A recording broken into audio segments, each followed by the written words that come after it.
Bat Force Radio. Bat Force Radio is rated M for mature, or should that be immature? Hey guys, Dustin Nguyen. Hey, this is Scott Snyder. This is Paul Dini. And you're listening to Bat Force Radio. And you're listening to Bat Force Radio. You're listening to Bat Force Radio. This is Kevin Conroy, the voice of Batman, and you're listening to Bat Force Radio, so stay tuned.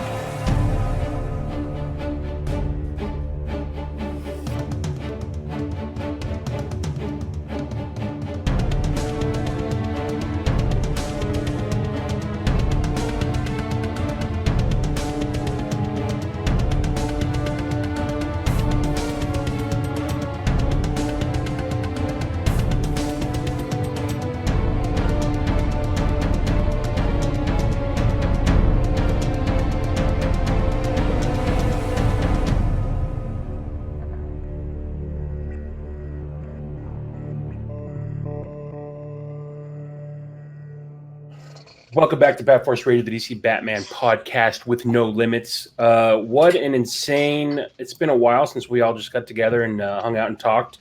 No guests. So we're just going to get crazy with some updates for the books that have come out that we needed to get caught up on. So there's everyone on this fucking episode. Number one, if you are listening on the streaming services that you guys normally listen to us on, and you've always wondered how ugly we look, some of us, you can come on to YouTube and watch that stream. So we invite you to do that. But we got teases over in Jersey. Believe. We got one half of Grumps and Gramps, the Grumpler. Yo. We got the second half, Gramps. That's me. The bomb. We got the Bat Force Times, also known as the artist formerly known as Sarah Jessica Parker. Yeah. Yo. We got the Trunkler. Hey, what's going on?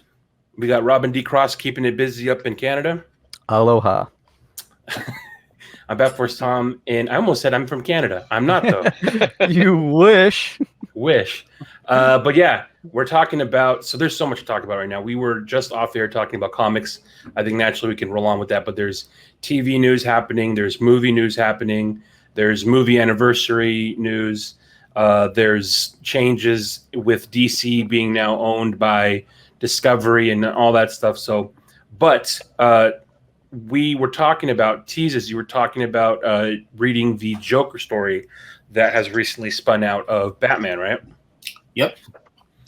And then I hope you read it. I did. Because this will be real short if you didn't.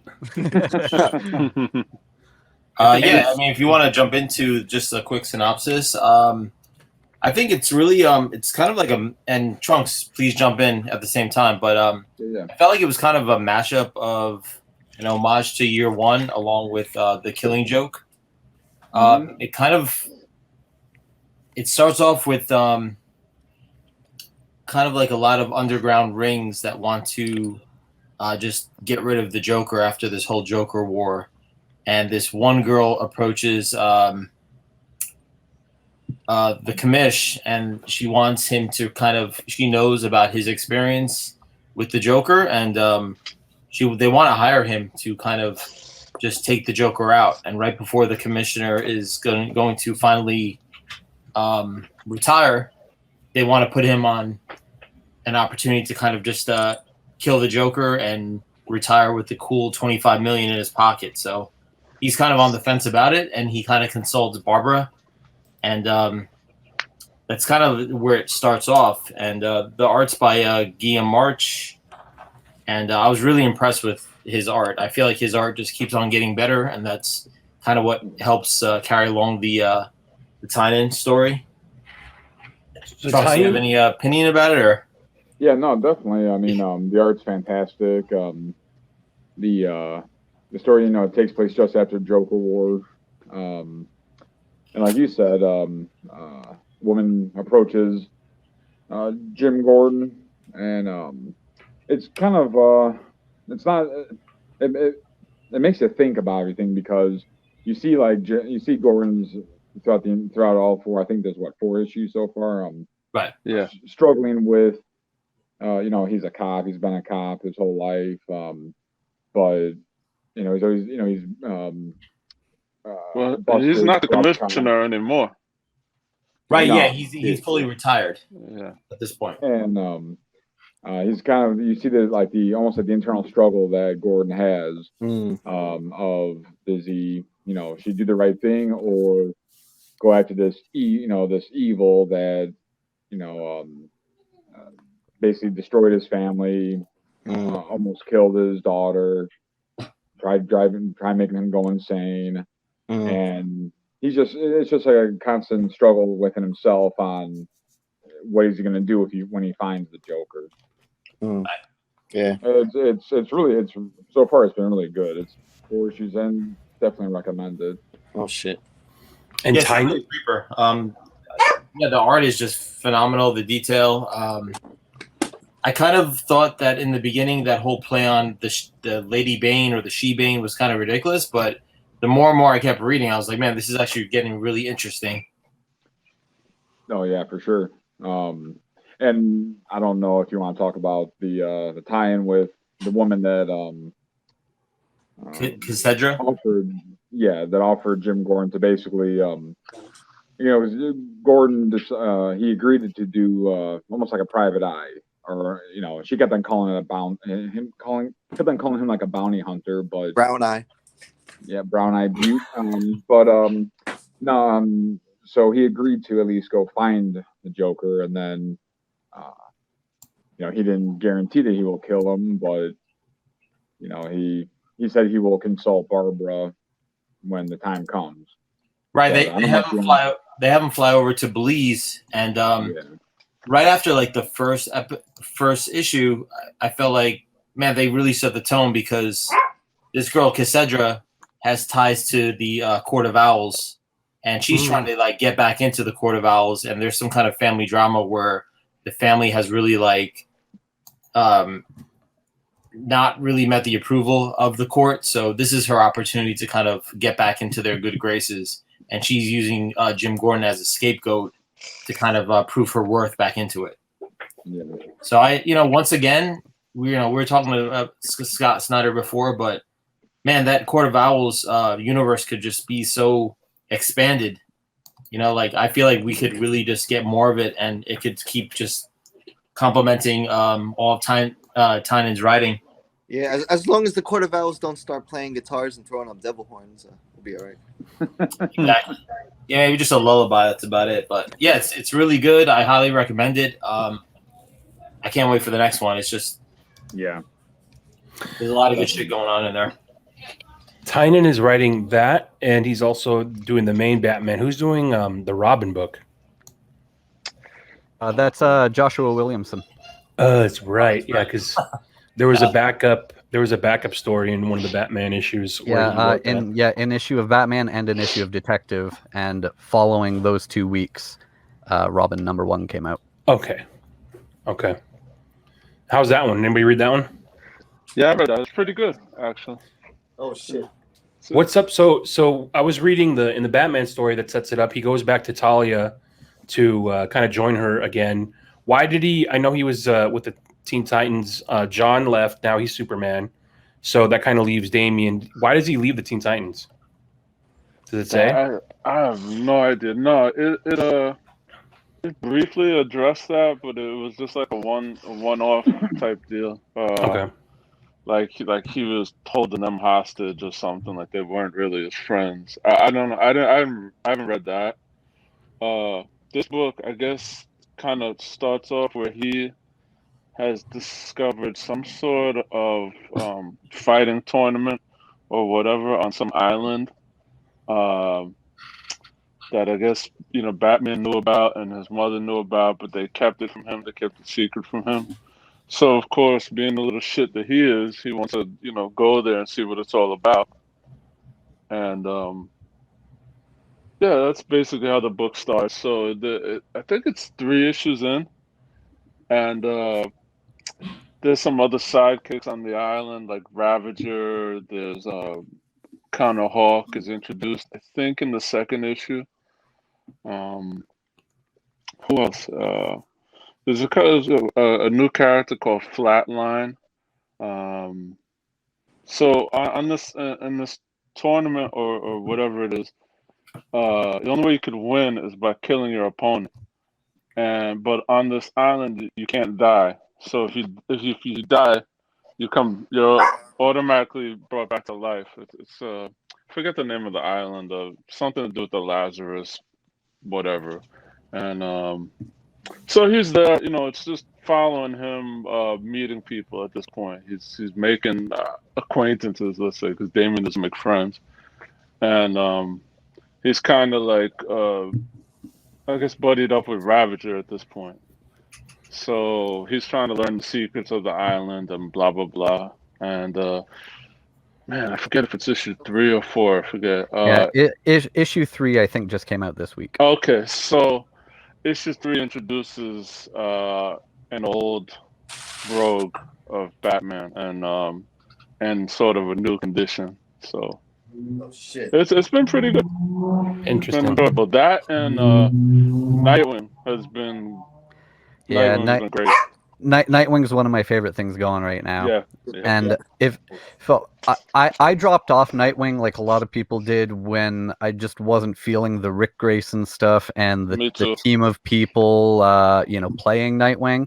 So for anyone else who jumped off during any of that period, Tom Taylor and Bruno Redondo's run is a great place to get back on board with it. So we're back to Dick Grayson. There's no more Rick Grayson. He's Dick again. He's back in Bloodhaven.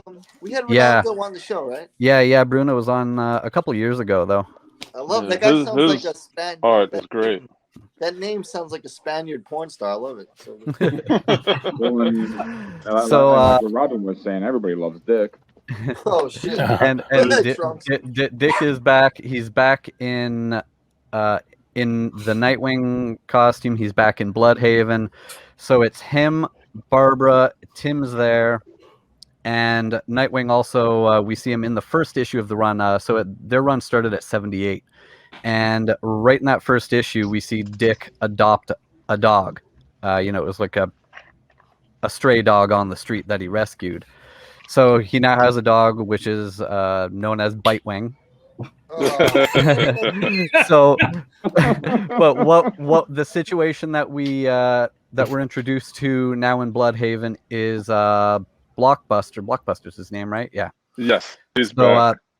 We see him kill the mayor of Bloodhaven, and the reason why he does this is to install the second in command, like whatever the position below the mayor was. He wants to have her installed as the new mayor because she's second in command. She will take the mayor's place. So her name is Melinda Zuko. So at the same time that this is going on, Nightwing has been delivered a letter from Barbara. That was the last letter that Alfred left for him because, Alfred died back in Tom King's Batman. And surprisingly, I'm surprised Alfred isn't back yet. Yeah. But he gets this letter from Alfred, and it's, this really heartfelt goodbye to him, tells him how proud he is to have had him as a son, and that all of this money that was left to him by the Waynes and has grown and grown over the years, he's leaving all of his money to Dick, and he knows that he'll use it to improve the world. Oh shit.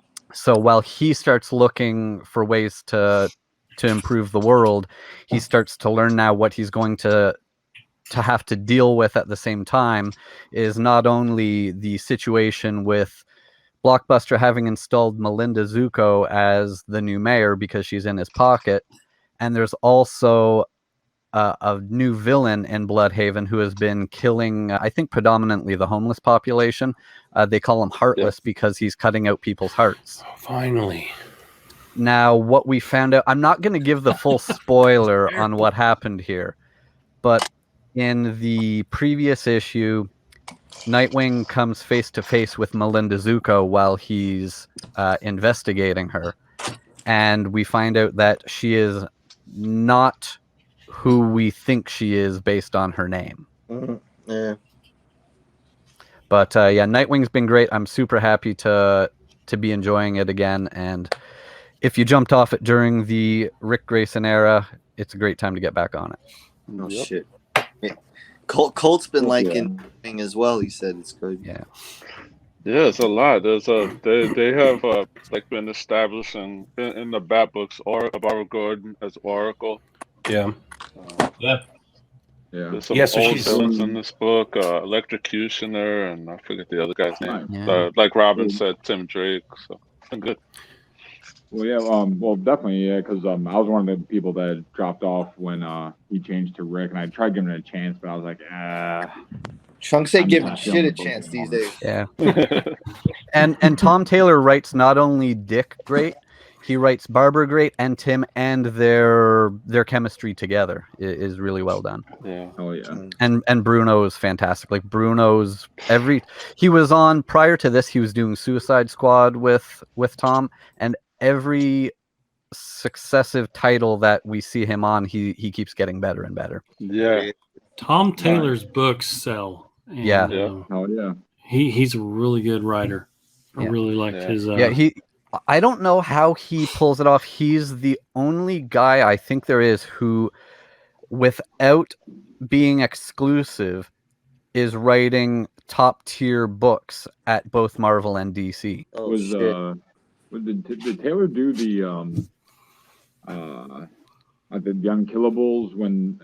All the deceased stuff is Tom Taylor. Injustice was Tom Taylor. Yeah. Oh shit. He's a killer.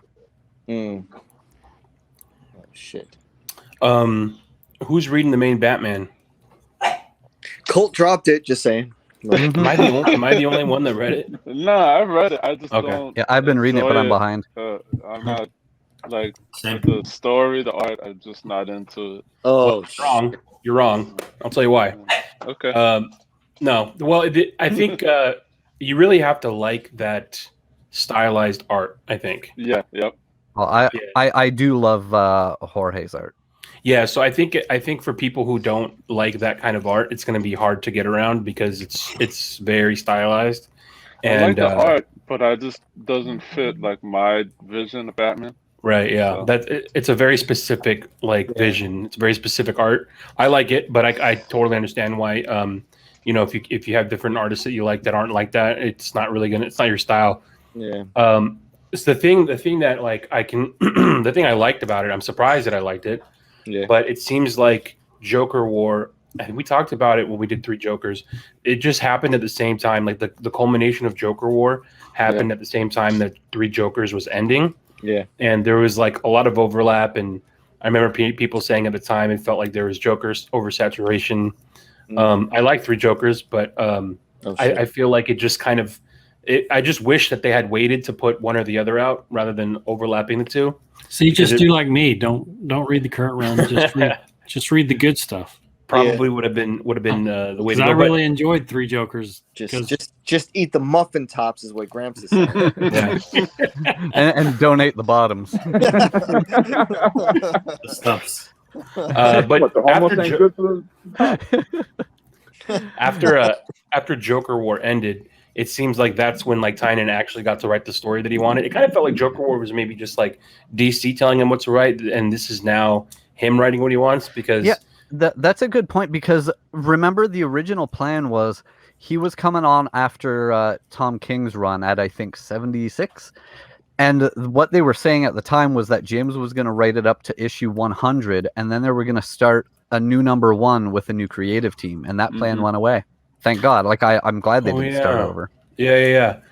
So that was probably part of the whole 5G thing that never formulated, and it was just like future state for like 3 or 4 issues. But anyways, the Joker War ends, and this feels like this story feels like what Tynion was wanting to write.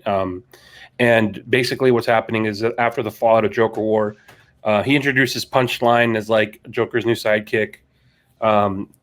She goes into hiding after Joker War. It's actually kind of funny. She like does this whole publicity stunt where she cancels Joker. Like Joker gets canceled on social media. It's hilarious. And so Joker goes into hiding, but I think it was kind of a ruse. She did that on purpose to give Joker the opportunity to go into hiding. So he goes into hiding. Arkham gets gassed and like hundreds of patients die. All the staff like get killed. So people escape at the same time. They're trying to get out of Arkham before it got gasses up. So now all these people who were supposed to be in Arkham are out on the streets, and that's causing Gotham to start changing. There's this group that's called the Unsanity Collective, and what they are is this group of like it's kind of like freedom fighters where they kind of reject the old Gotham. They reject the way Batman was trying to like save Gotham. They reject the GCPD for kind of just basically perpetuating all the problems. They say that Batman is just a problem and everything that he brings with him makes Gotham worse. So what they're doing is it's so crazy. They're taking people individually and wiping their minds so they forget who they were before. Like, so your old identity, old Gotham, all the citizens of Gotham, you're starting fresh. You're getting your mind wiped. You're joining the Unsanity Collective. And what they do is they hack into like the upper echelons to steal all their money. And they use that money to kind of fight their war. It's kind of like a fight club. And they arm all the people who have had their minds wiped. They arm them to kind of perpetuate their attacks on like the infrastructure. So what's happening as they're doing that, there's this guy who's kind of like an Elon Musk type, or he's kind of like a Steve Jobs, where he starts off in Silicon Valley on the west side, and then he comes back to Gotham because he's basically trying to start Omnicorps, where he is trying to put in this like new GCPD enhanced police officer, like this guy who's like I think he's got like bio upgrades, so he's like kind of like synthetic, part human, part man. And so it sounds all great on paper, but obviously that never ends well. And the thing is that secretively the Unsanity Collective has been financed by, I don't want to spoil it too much, shit. I mean, are we going for spoilers? I'll go around it, well, as much as possible. Anyways, the Unsanity Collective gets a lot of money. Obviously, you figure out that they didn't care. They just wanted the money to fight their fight. They kind of knew that it was coming from a weird place. Little do they know that it was meant to do that, to get them to attack City Hall, so that this guy could then start up his initiative with this RoboCop to be unleashed onto the city. And so, Batman figures it all out. He starts fighting this RoboCop, starts beating his ass. And at the same time, behind all that, Dr. Crane has escaped from Arkham before it was gassed and before he died. And so he's been pulling the strings on like everything. So it's kind of in the middle of that. I think it's issue 3 or 4 issues into the Scarecrow arc. And Scarecrow's got a new design. They kind of hint at all the designs that he's had over the last couple of years, but then they show his new design, which is pretty crazy. He's got this giant straw hat. He's got a gas mask. It's almost like an amalgam of all the different versions that you've seen of him. Yep. And he's got like, the Freddy Krueger fingers. Yeah. And, they're trying to make him look crazy and all that. But Batman is trying to infiltrate the Insanity Collective. So Matches Malone comes out, and he's kind of talking to this girl who's another, what's her name? Molly Miracle or Miracle Molly? Miracle Molly. She's a new character who her mind has been wiped, and she's explaining to Batman like what they are, what they're doing. So she's kind of like the one speaking to the audience and explaining like why, their motivations for it. There's also all these new characters. So Punchline's new. Clown Hunter is this teenage kid who his parents were killed by the Joker a long time ago, and Harley Quinn, she was there. They had a pho restaurant in Gotham. They had really good pho. Oh, shit. And good Vietnamese, boy. Harley and Joker decided to go in and get pho one day, and Joker kills his parents just on a whim, and obviously that traumatizes him. So then he turns into Clown. Is it Clown Hunter? Clown Hunter, right? Yeah. He turns into Clown Hunter, and he's basically killing all the Joker goons one by one. So he's like this murderous kid on the loose. Ghostmaker is another new character who Tynion basically rewrote part of Batman's history to where there was this character the whole time following Bruce while he was being trained. This guy was basically being trained by all the same people. His name is Ghostmaker, and basically he's kind of like explaining to Batman, or the whole time they're being trained, he's telling Batman that he's weak because he holds on to his past and his trauma, and he allows his trauma in his past to dictate his future, whereas he has no empathy for anyone. He only cares about the art of vigilantism. And so he only cares about how good of a vigilante can you be, how good of a peacekeeper and justice, whatever it is that you are. That is an art form. So, you have to kill if you want to save a city. You have to be able to kind of like go against whatever code. And he's bi. He makes sweet love to men and women, basically because he gives into like all of his carnal desires. So wait, he didn't go to the same school as Batman for all of that stuff, right? He did not go. He did not. Then he has boundaries also. He didn't take that course in the chapter of the boundless amounts of types of lovemaking. No, I don't think he took that course. But there's who else is there? Harley's like heavily in this too now, and this is not a Harley that has been written to be like the silly, quirky, funny. This is like an actual pretty decent Harley. Like Harley is written as a former psychiatrist. She is basically like a gymnast with aerial and physical abilities to fight. And she's trying to come back after being Joker's sidekick. She's trying to figure out where Poison Ivy is, because Poison Ivy was her best friend who basically helped her get away from the Joker. So it's kind of a cool Harley. Like it's a better Harley than I think what most people have been reading the last couple of years. As far as the main title, like this isn't Murphy's Harley or anything like that. But I'm trying to think if I forgot anything. Grumps, am I forgetting anything? Robin, am I forgetting anything? I think you got it. I think we did we cover that Bruce lost his money from that is dope. Yeah. I kind of like that. So he put it all on Dogecoin. Bad move. I mean, everyone told him not to. He thought it was going to be big. He should have put it on Batcoin. Because of that, Alfred dies. So he loses Alfred because of that. But no, so that was part of Joker War and Designer, where Joker basically used Designer, who had written a contract with a bunch of other assassins, and including Catwoman, to basically steal Batman's wealth and give it to Joker, along with all of Batman's like tech. So during Joker War, Joker has all his money, all his tech, and then using I forget who he uses, but Catwoman is able to get all the money back, but instead of giving it back to Batman, because now it's been publicized that Batman lost all his money, went broke, so it would look really suspicious if he got all of it back. But they also make sure to mention, because of taxes, they don't want to, which was fucking awesome. So Tynion must have a real big anxiety about his own taxes to write that into the story.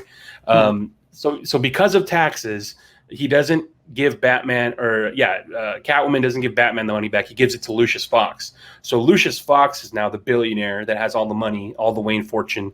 And he is basically, he told Batman, like, we can't give you that money back. We can't fund you anymore. You can't be the Batman that you were before. We're cutting you off, basically. Everything you had before, you can use it, but you have to go bare bones. Like, you have to scale back. You can't just print new Batmobiles whenever you want. So what you have is what you have. And so Batman sets up in the middle of the city instead of being out in Wayne Manor.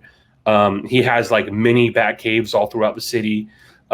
He doesn't have the ability to he has to repair his own Batmobiles now. He doesn't have like thousands of suits. And in a way, I wonder if like Tynion, you can tell this Batman story is only happening in Gotham. Like, he's not, the only times he takes you out of Gotham is to give you backstory on some of the other characters and to maybe explain like Bruce's training and stuff like that. But like 90% of the story happens in Gotham. So that's a nice departure from like the Metal. That's a nice departure from like any other Batman that's being taken away out of Gotham City. Like, Tynion is wanting to give this story, the realm of Gotham. So he's writing it in Gotham. All the characters are in Gotham. And this is like a real cyberpunk type Gotham City.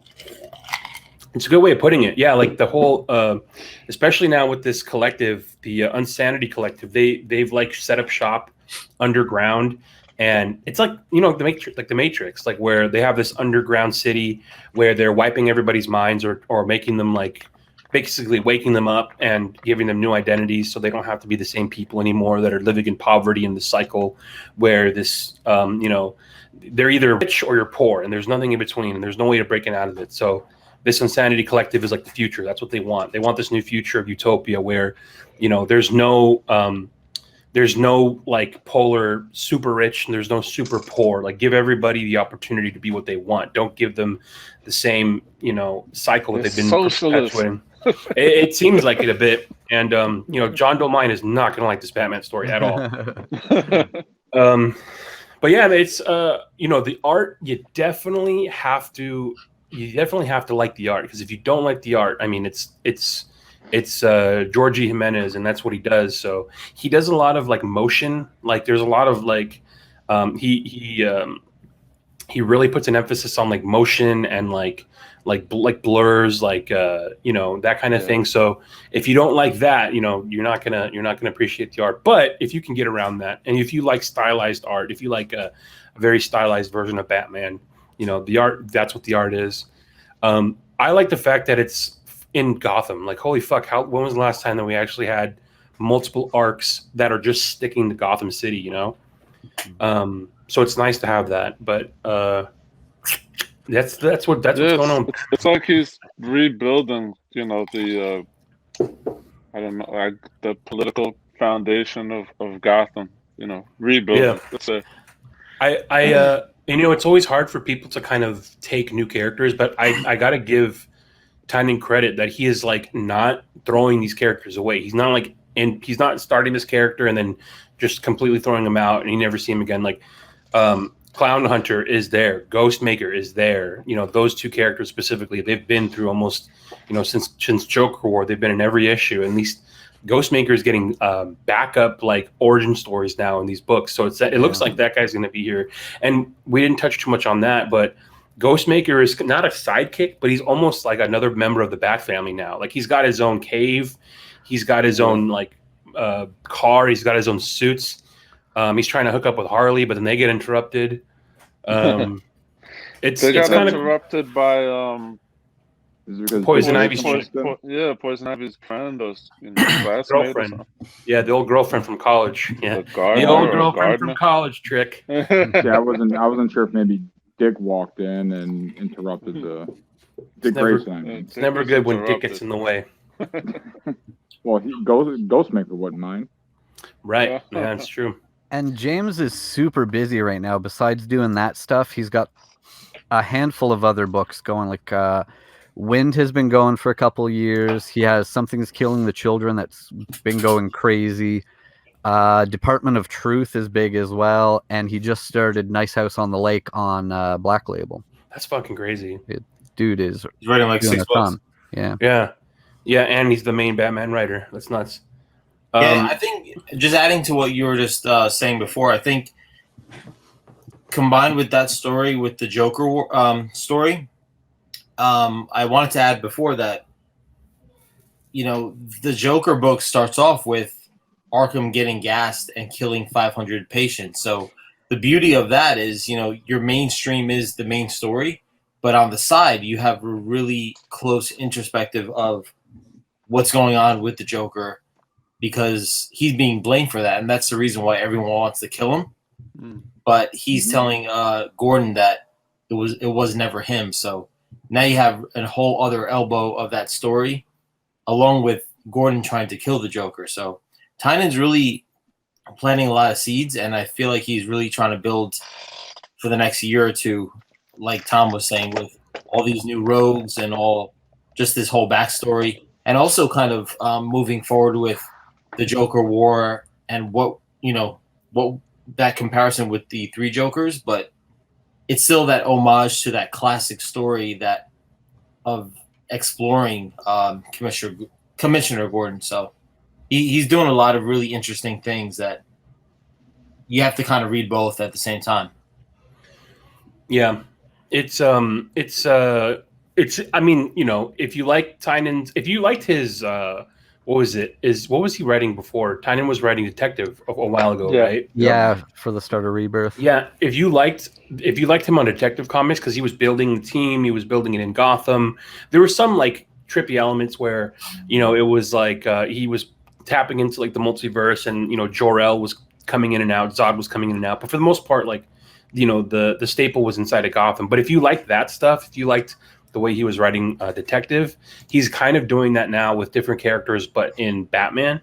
And yeah, like you're saying, he's very good at you know, putting something over here, but not forgetting it. Like, it's going to tie in eventually, and it's going to come back, and it's going to make sense. There's a lot going on in this Batman book, but it's all it's all tied together. There's nothing that's like random, and Yeah, it's like, very like even what Grumps is saying, like, I like to see Barbara as Oracle. They had Cassandra Cain, they had Stephanie Brown. They're all in the same room trying to like cover, you know, one person's about to go to bed. You know, Cassandra Cain is still kind of watching what's going on in Gotham. So it's like, it gives you this like 24/7 perspective that, you know, they're trying to get a pinpoint on where Joker is. So it's making sense, and it's a really strong foundation. And for a while, I felt like we weren't really getting that, and now it's kind of springboarding to this point where it's getting really interesting. Yeah, it's as long as DC lets him do what he's doing and doesn't make him abruptly change it with like a crossover event or a, you know, like what they did to Tom King was dirty. But, you know, it kind of, when you read these kinds of stories, it was just like, okay, maybe the Batcat story needed to happen by itself. Like, let that play out and focus just on that instead of trying to put anything else in that storyline, because that needs to flush itself out. So it's kind of funny how Tynion kind of wrote that into his story, because there's a time after Joker War when he's talking to Catwoman, and like, they're like, are we going to be together? And they're like, well, let's come back to it in a year. And so it's basically like you're not going to see Batcat in this book for like a year, because he's going to let Tom King take care of that in the other one. So I like how he did that, where he's like, I'm not going to fuck with this guy's story. I'm going to do my story. I'm going to let him do his story. You want to read Batcat, you go read Batcat. You want to read Batman, you come read Batman. And it's that's what's going on with that. Is anybody reading oh fuck, I forgot about Batcat. Yeah. Segue. There's so much stuff. Like, there's so much fucking stuff happening. Yeah. But I think that's issue 4 or 5. 5. Five. Right, Yeah. Robin? Yeah, I believe so. I've been waiting to get caught up on it, because that's monthly, and I figure like, I'll read like 4 or 5 issues at a time. The art looks fucking nuts. Yeah, for sure. Right. And it's really cool to have Phantasm come into the comic. Right. Yeah, I've been grabbing the Jim Lee covers just because I'm going to wait for the trade to get all that together. But I wanted those Jim Lee covers, you know, individually, and they look awesome. So that's pretty nuts. Is it Dark Detective, or is it Detective? What is it? Batman Detective? What's that book called? The one with Batman, Kubert. the detective. That's Tom Taylor again, right? Yeah. And Andy Kubert doing art. Yeah, that's a miniseries. Yeah, but those, I mean, Kubert on art, like, fucking A, man. Like, you know, Kubert's a great artist. So I grabbed the first issue, but I think it's, like you said, a 4-issue series. 6. 6. Okay, so that's one that Gramps is gonna want to get his hands on that trade when it comes out. That's a nice. That's a nice big beefy Batman. Kubert draws that broad chest the way Gramps likes.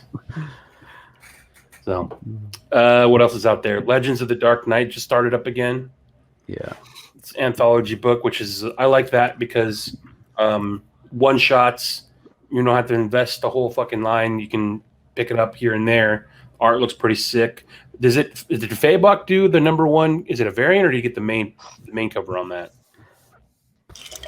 Oh, I don't even remember which was the main cover now. I know he got it. But that reminds me of the other thing that's going, because he also did a cover on this. Says there's also Batman Black and White is back too. Yeah, that's another one. So much stuff. That's another awesome book if you just want to pick up stories here and there, anthologies. You don't have to get swept up in a Batman Reptilian just started. With Arthur. artwork by what's his name? Is it Liam Sharp? Is that who it is? Who did the Batman? Who did the Brave and the Bold Wonder Woman Batman book? Yeah, that is Liam Sharp, and yeah, I believe he's doing Reptilian as well. Yeah, dude, that artist is dope. Yeah, he's fantastic. Very I sick. like that Brave and the Bold Batman Wonder Woman story too. There was supposed to be another volume of that come. Hopefully, we still get that. That was some he's very good for that because that was like very fantasy heavy, like Themyscira, Wonder Woman. They had like a lot of like fantasy elements to that, and he's great with that kind of art. So that was definitely a cool book, and this one looks cool because his art looks dope on this as well.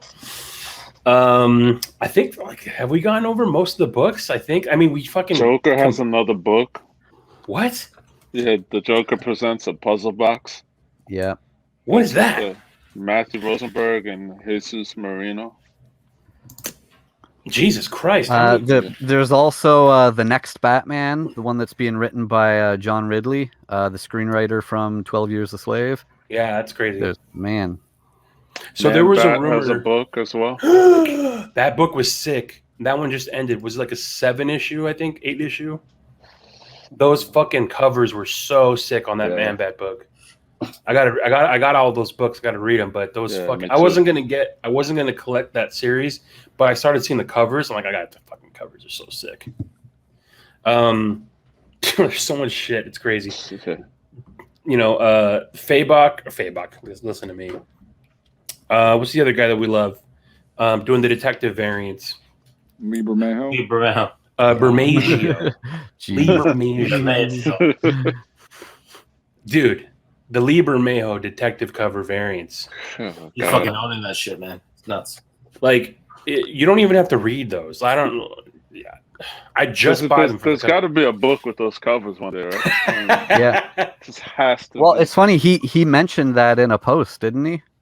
That hopefully somebody would do that. Well, he also mentioned that he intended him. If you sequence them right, it's almost like he's telling his own story too. Yeah. He said there's a story, but they're not coming out in sequence. Fuck, man. Each of those is like print worthy on their own. It's, I don't know. I mean, aside from Fabok, I don't know who else can draw like that. Like, it's just disgusting, really. And for years, Lee has been one of the very best comic artists there are, but over the course of this series of detective covers, he somehow got significantly even better. Yeah. Do you guys kind of take it as like him saying like "fuck you"? Look at this. Basically, yeah. Like that's... he is just kind of flopping it out on the table there, isn't he? I mean, it's so crazy how DC has him. I think he's under contract, isn't he? No, because he's doing shit for Marvel, right? Yeah. What the fuck? Yeah, DC just doing what he pleases. DC has not gotten him or Fabok under contract. Fucking ridiculous. That's fucking ridiculous. Maybe this is him saying like, all right, you fucks, like, you don't want this, like, here's what I go, and he's doing the Bounty Hunter books over with Marvel. He's doing he's doing like a couple of their Marvel. He did a Spider-Man recently, like within the last year or so, I think. Yeah, last Comic-Con he had a Spider-Man cover. God damn, dude, it's like I think it's Warner. I mean, they're just a fucking shit show.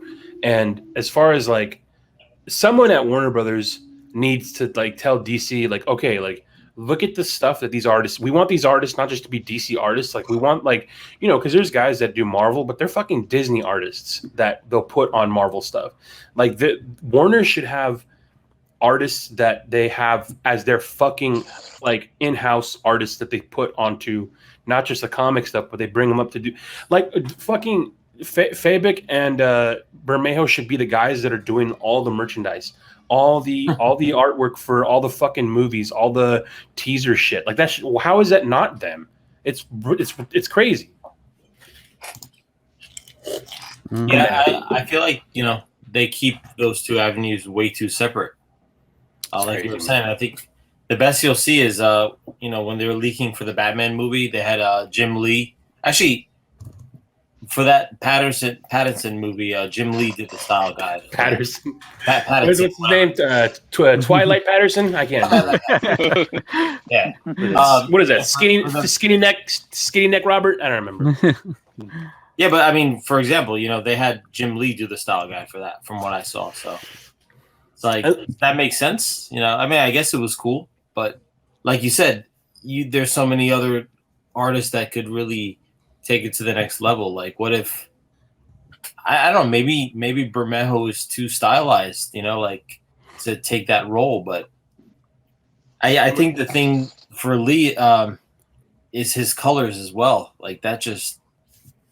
You can't walk in a comic shop and not pick that up. Like today I was in my local shop. I picked up 1038. I was like, I have to get this. Yeah. It's just listen. Jim Lee's fine. Okay. Where's the camera? Listen. Okay. Jim Lee's fine. Okay. Jim Lee's fine. He's fine. Okay. But Lee Bermejo and Jason Fabik. Yep. You can't. These guys are next fucking level. Like they need to be protected. Yeah, man. Like the national treasures. They're at a level where like there's just nobody else that can. Right now, who else can reach that level? Nobody else. Those two guys are like on the fucking top of the mountain right now. It feels like. I have to also put on that mountaintop Clayman. Yeah, I would and. Again, he's good. I feel like these guys are not getting their due, as we say. Like Clayman, Clayman. We just. I think in relation to that, we might be like approaching an era where the companies are shifting the focus back to the characters. Rather than the superstar creators. I don't know. I mean, it's just. But that's so funny because that has come up, and like, I know we've talked with enough creators over the years that sometimes we hear that there was the talk from it's mostly I think when a big conglomerate purchases the company and they start looking at things. So why are we paying all of this money to these artists when we could have these kids in whatever country would draw the comics for a fraction of the price? And what they aren't understanding, because they aren't part of the comic world, they don't understand that these creators that are getting all that money are a big reason why a lot of people are buying those books. Yeah, they need to hire us absolutely to make these decisions. Just it's ridiculous. I think that's pretty much all the comic stuff that we can probably touch on, right? Yeah. I read a book recently. Here we go. Wait. What'd you read, Gramps? I read The Batman's Grave. Oh, there you go. There we go. Nice. This was a book I as I do, trade waited and waited and waited. Seemed like there were several delays on this one. Didn't it take 2 years for that whole run to come out? It took a long time. I mean, it's a 12-issue maxi series written by Warren Ellis, who I guess got himself in a little trouble. That's what it was. Yeah, drawn by Brian Hitch. Colors by Alex Sinclair. It's a little different story than what I expected. I purposely kind of, avoided any spoilers and prior knowledge going in.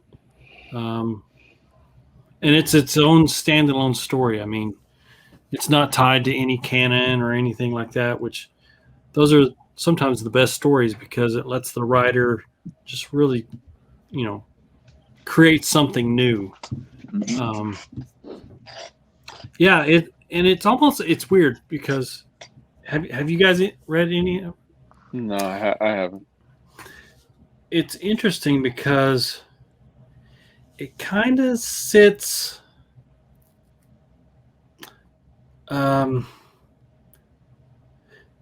like it feels like the Batman in this story is still relatively fresh and young. He doesn't have the full trust of Gordon yet. He doesn't have the full trust of the Gotham City Police Department yet. And it also kind of pulls from some of the movies too. It's almost like this is in that time, if you wanted to relate it to any of the movies, almost like the time between Batman Begins and The Dark Knight. Style-wise, Batman is just, the art shows him like a very armored up Batman. He's got extensive weapons out the ass. He even has like drones called the Bat Hounds. And one of the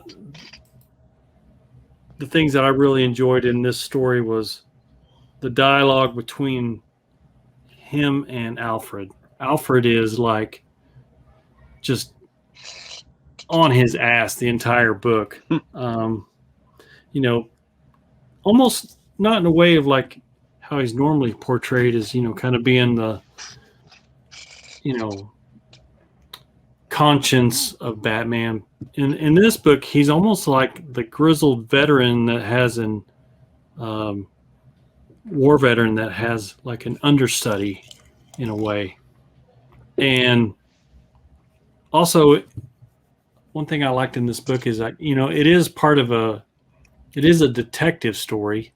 And it kind of gives you an insight on how Batman can think and puts together the pieces of the puzzle. He puts himself in the place of the victim. And there's this point in the story where, he's talking with Alfred and they're trying to find the killer and stuff like that. And, because of, his own personal tragedy, Bruce basically tells him, I only think in the way of the victim. So when he puts together a crime scene, he puts himself first person as the victim and talks to himself from that point of view. And it's really kind of weird because at first you don't catch what's going on, but then he does it a few more times and even sometimes refers to himself as the victim, and Gordon catches him and goes, what are you talking about? And he's like, oh yeah. And it creates a whole new villain. The main villain is a guy named Scorn, who is almost a mirror image. If Bruce Wayne had just gone off the deep end and, turned all his feelings into hatred. And I mean, not just, I guess he did kind of turn his feelings towards hatred, but he turned them to, I want to fight crime because he was a victim of a crime.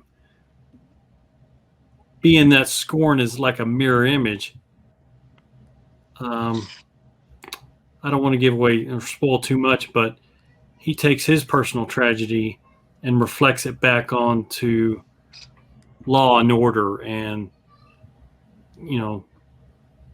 the city itself, and uses Batman kind of as a guide to say, okay, here's how he's doing it on his side. I'm going to take that and do it on my side from my perspective.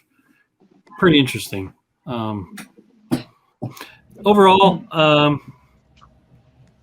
don't know.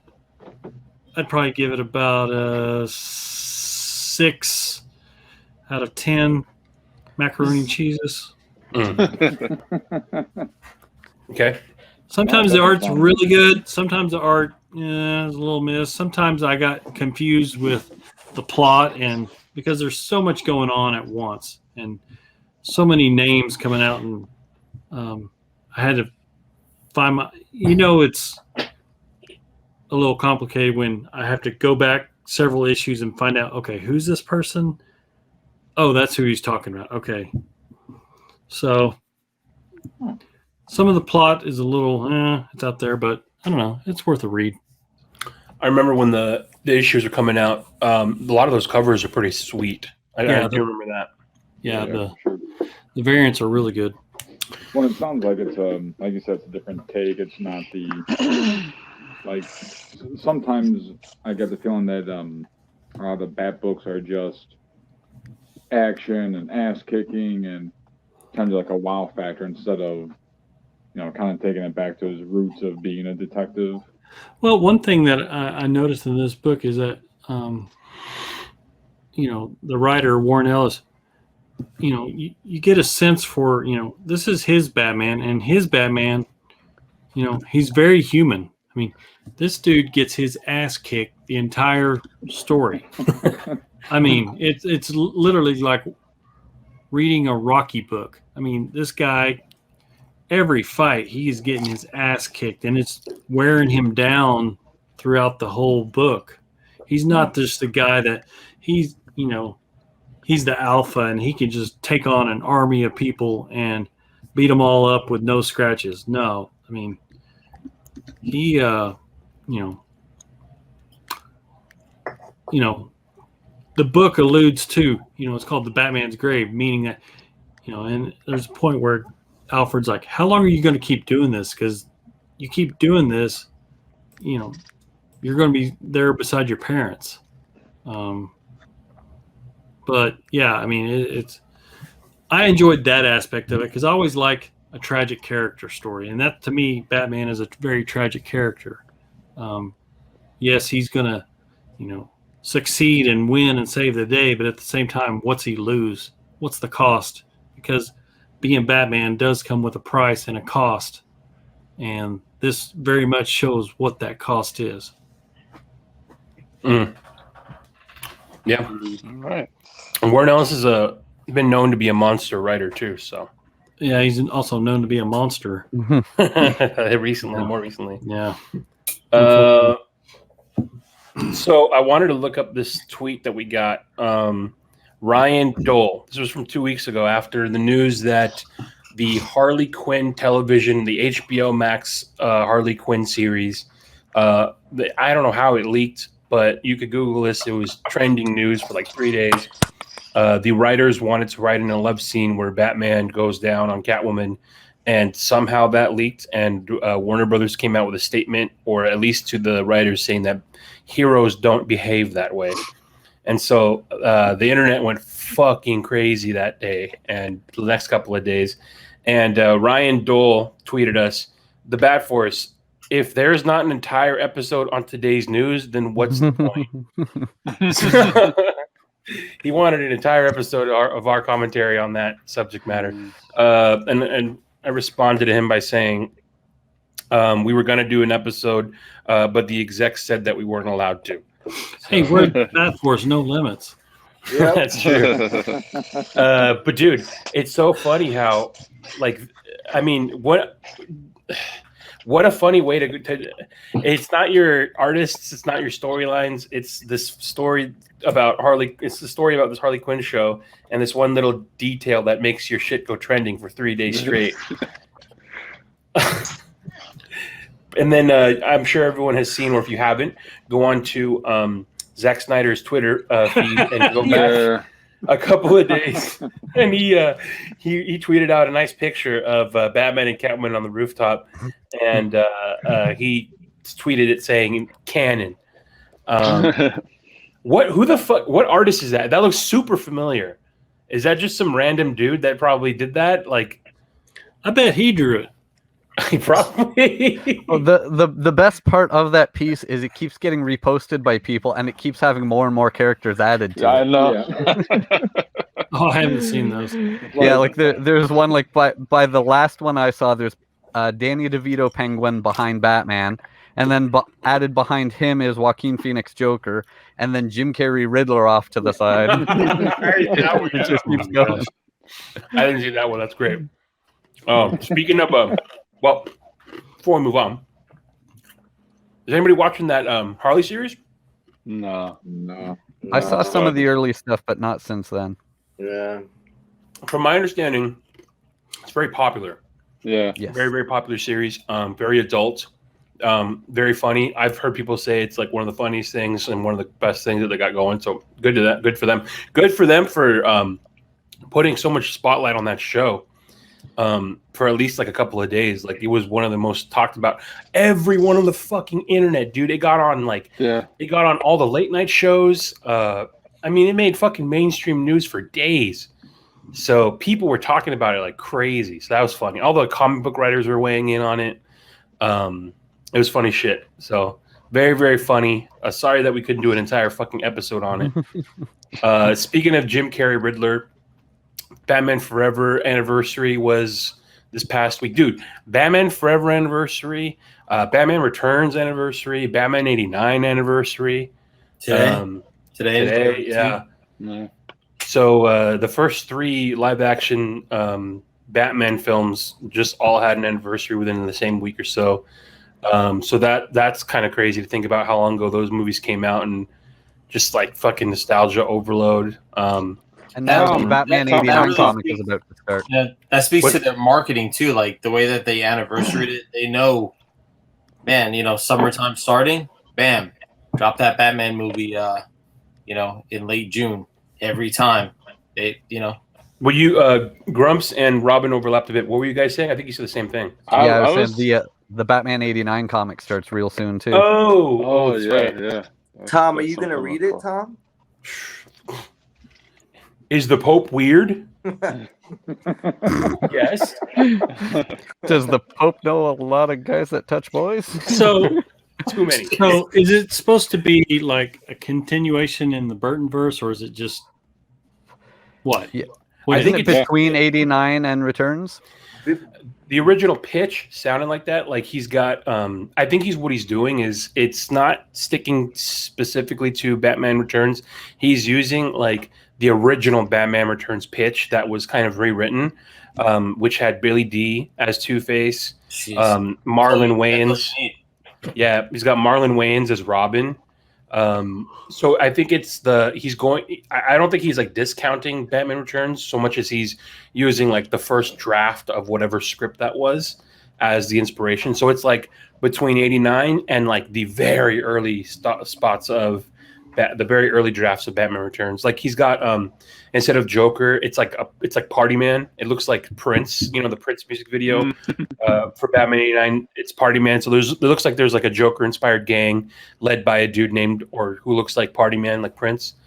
Fuck, dude, did you guys see what's his name doing the variant covers? Well, Mitch Gerrits did a fucking sick one, but then what's his name who did the original comic adaptions of the movies?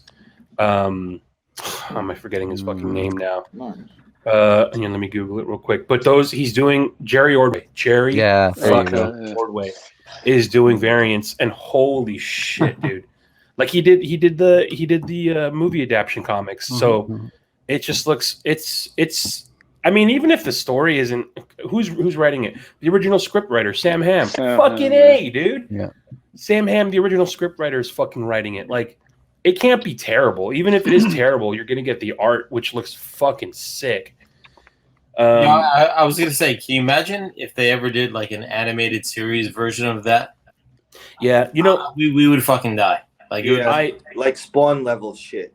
Yeah, I think that's what they should fucking do. Because even if it was like a adaptation movie, holy shit! Like when Teaser says "fucking," this is serious business.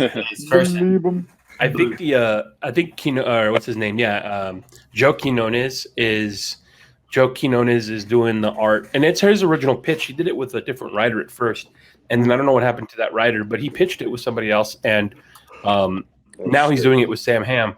So I mean, it looks fantastic. The art looks great. It looks just like there's Keaton Mania is back because you have now they re-released the old school 89 comic and hardcover, and now he's getting another limited or whatever, and he's going to be in the new Flash movie. Can we talk about that hairpiece? Yeah, the Keaton wig. Great, man. The Keaton wig, man. It's funny how they gave him his old hair back. Little salt and pepper.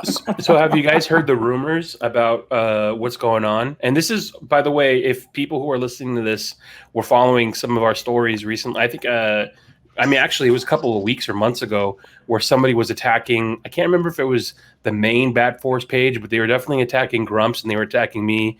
And we figured out it was the same troll. And I don't know why he hates Grumps. I know he hates me. But so I'm like, why is this guy so fucking mad? Like he's like going crazy, calling my mother a pig, that she's a fat pig, fat whore. First of all, if that's true or not, I'm not going to speak on it. That's for others to decide. Jesus. But the thing is I was like, why is this guy so mad? And then I saw that he had a Robert Pattinson picture, and then he was talking about you're the reason why Zack Snyder, you're the reason why the Snyderverse is dying or some shit. And I'm like, what the fuck are you talking about? I guess this guy's really mad because Keaton is now going to be in the DCU. But have you guys heard the rumors? This is not spoiling anything because it might not be true, but the rumors are that Keaton is now going to be inserted as at least one of, if not the DCEU's Batman. So now Keaton is back as Batman. That's fucking insane. So Affleck is doing this movie. Who knows if he hasn't signed on or do anything else as far as like a one shot or whatever. But the rumor is that this is what Warner Brothers wants, is they want Keaton back to do whatever, usher in whatever this is going to be, the DCEU, and that they're done with Snyder. And that they're not moving forward with any kind of Snyderverse or anything like that. So this kid is like, I guess he's working off this rumor, and for some reason he thinks that we're perpetuating either the rumor or we have something to do. He thinks we have something we have some power over this. But I thought that was pretty fucking. Well, this is what we asked 4 years ago. We asked the universe to make a Dark Knight Returns movie with Keaton. How cool would that be? And it's happening. You're not wrong. And, if this little patty bat dude's upset, fuck him. That comes from Louis. That's what Louis said. I asked him too. What are you going to do? He says he hates, I don't know if he said he hates Grumps. I couldn't tell if he hates Grumps because he's black or if he's something for no other reason. Like, he specifically said something like, I couldn't tell. Is it, do you mean like he's like dark-hearted, like he's a bad person? Or do you mean this like is the same guy that you can tell he's doing the voice text, and it looks like he's talking with marbles in his mouth. Yeah, and it's like, what? Because I read some of that, and I was like, yeah, because like 3 words in a row come out fine, and then the rest of the. You were doing good a second ago. You were doing Here, let me see if I can. I'm gonna bring it up right now. I'll show you what he said. He said because I blocked it right after this because I'm like, okay, this guy is literally crazy because he actually listens to the show, and I think he watches Grumps and Gramps. Oh no! I asked straight up if he watched. I was like, yeah, I heard he bought like 6 Loom Cubes too. So we're gonna get some nasty comments. Here it is. So three times in a row. Read it exactly how it is spelled. Okay, so this was this morning. I wake up at 9:30, and this is the text. These are the messages I get. His name is Lord Batman. His handle is @BatmanFanPage 2021. Apparently, he just became a Batman fan. So his first 3 texts to me are pig, pig, pig. The first pig, PYG. I don't know if that's like a Professor Pig reference. Professor Pig. Yeah, I mean, maybe he wants to make it perfect. I think yeah. So I give him credit for that. I'm like, okay, maybe that wasn't a mistake. And then so I respond, "Good morning, sunshine." And then he says back, "I hope you die, Bat Force. Have a lot of shit persons like you have." And I said, "He's speaking in tongues." So I said, "We are doing very well. Will you be listening to the new podcast episodes? We've got lots to talk about on our next show." And he says, "Yes, I hate you and the black of shit Grumps." Whoa. And it's racist. God damn it. That's my name for him. So then I said, "We appreciate the support. Have you been enjoying the Gramps and Grumps episodes?" Oh. We have the best customer service. He didn't respond to that. So I think I caught him, obviously. Anyways, yeah, that guy was on me for like 2 straight days, and then it's the same guy. I know it's the same guy that was going after Grumps. I forgot what you were posting about, but he was on your comments or he was in your inbox too. Oh my god. Anyways, so fucking funny. The Flash. Is what it's like to be us. I mean, you take the good with the bad. Sometimes it's crazy. That guy, man. So get back to the movie. So Affleck's gonna be in the Flash movie. Yeah, Affleck and Keaton. I mean, don't want to spoil anything. Obviously, it's not written in stone anywhere. But Affleck is supposedly going to do some sort of exit while Keaton continues on. And it's a different multiverse, right? So I guess you can like either come into our universe or stay in his universe, and then we can kind of, as Flash jumps in between, and Supergirl either is from that Keaton timeline, or she comes over with Flash to that timeline, or maybe she's from. What if they multiverse into It's Always Sunny in Philadelphia, and you hear him say, "I played this city like a harp from hell." Frank Reynolds. I read, and this is all on a tabloid website, but I got sucked down this rabbit hole in it. I just read a story where apparently Patty Bat was very upset about the release of Zack Snyder's Justice League because that put Affleck back in the spotlight as Batman, took away some of his sunshine.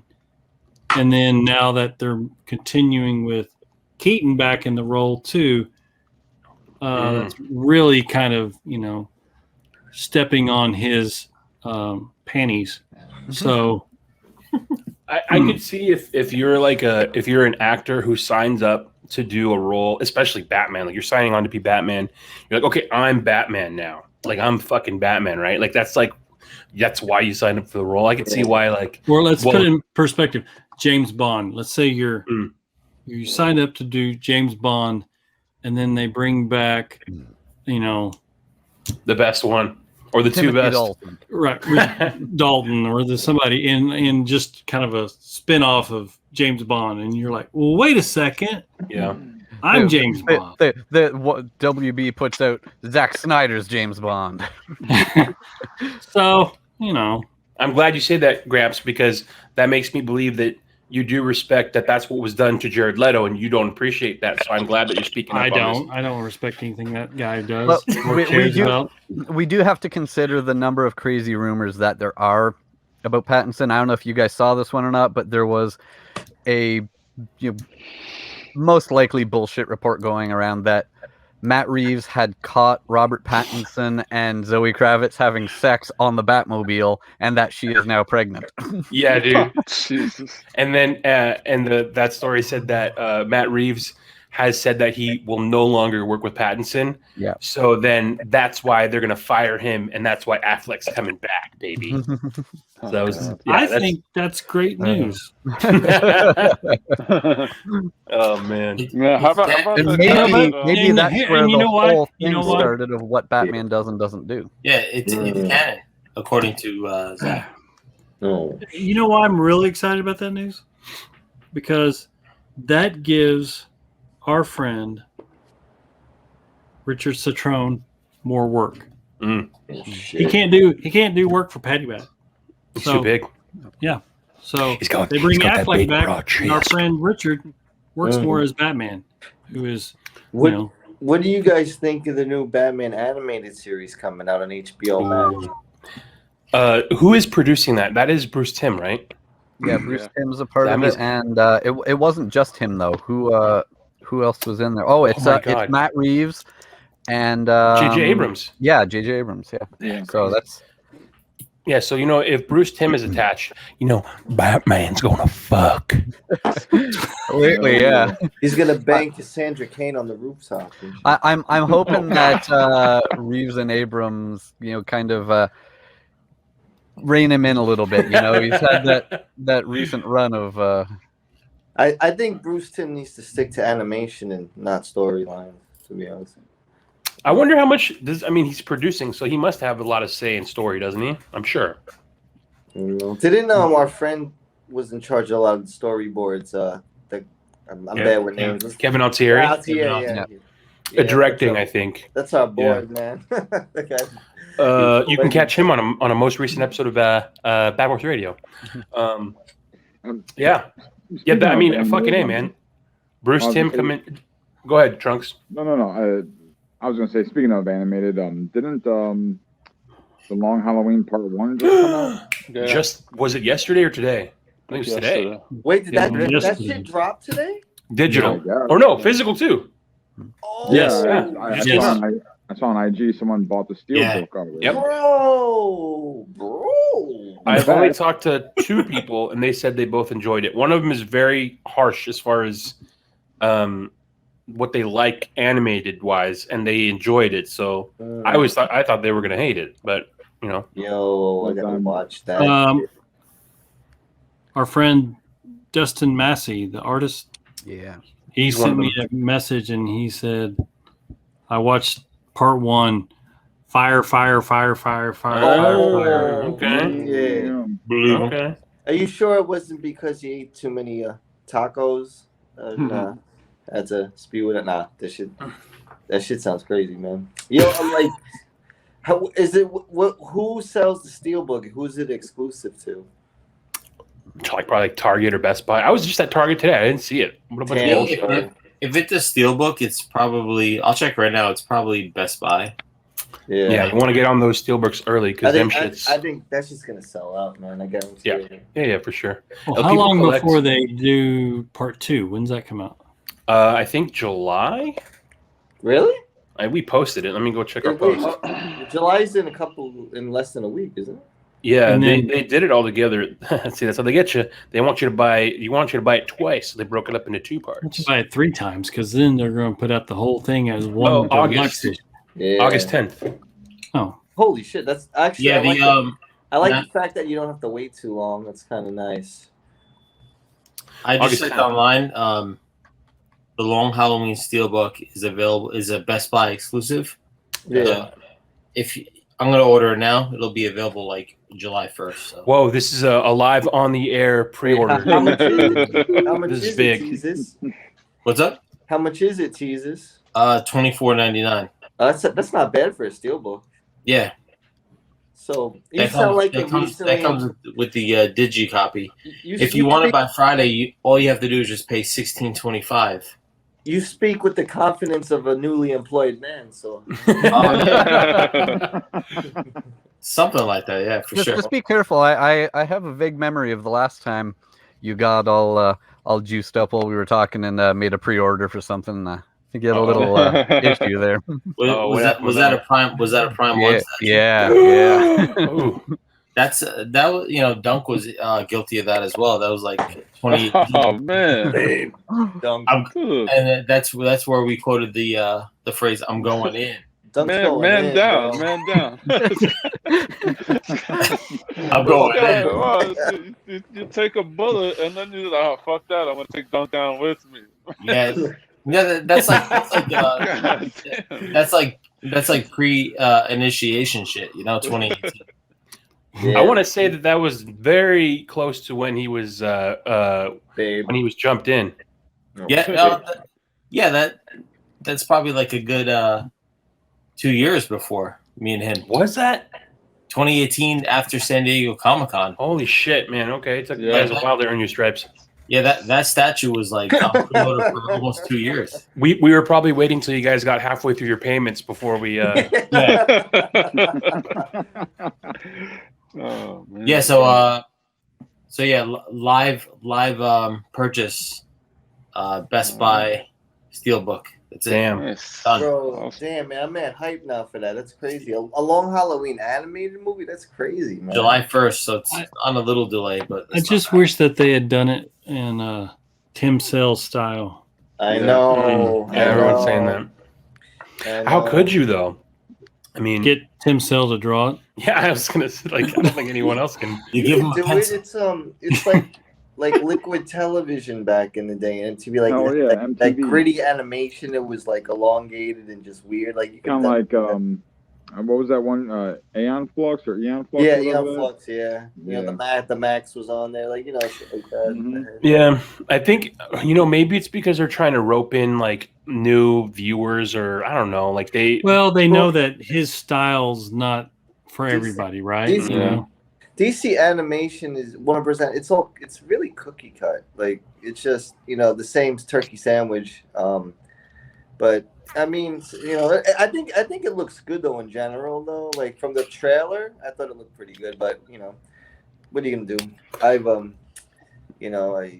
learned over the years of fandom that you gotta just take the good. Take what you can get out of it. You gotta give it a chance, bloke. That new series, they haven't announced any cast, have they? I don't think we've heard anything other than that. It has a golden age-esque looking Batman on the. But that's all we know about it. But we've heard rumors for so long that were confirmed by reliable sources. I remember Kevin Smith was trying to get people to give a little more info about it, but it's been in development for a while. I think even Kevin couldn't say anything, but just winked when we had him on the show about this project. So not much is known about it, but it sounds like they want to continue where the animated series left off. He did say that he's working on something that he can't talk about yet.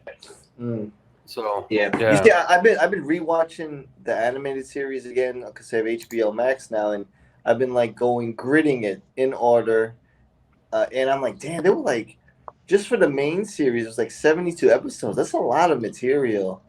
So it's a lot of work that goes into a series like this, and it's really good. I forgot how good it was because I was watching the Mad Hatter episode where it's like Batman is he's dreaming, he realizes it, but then he doesn't care because he has his parents again, he's marrying Selena, and then he looks through his library and he opens a book and all the letters are all fucked up.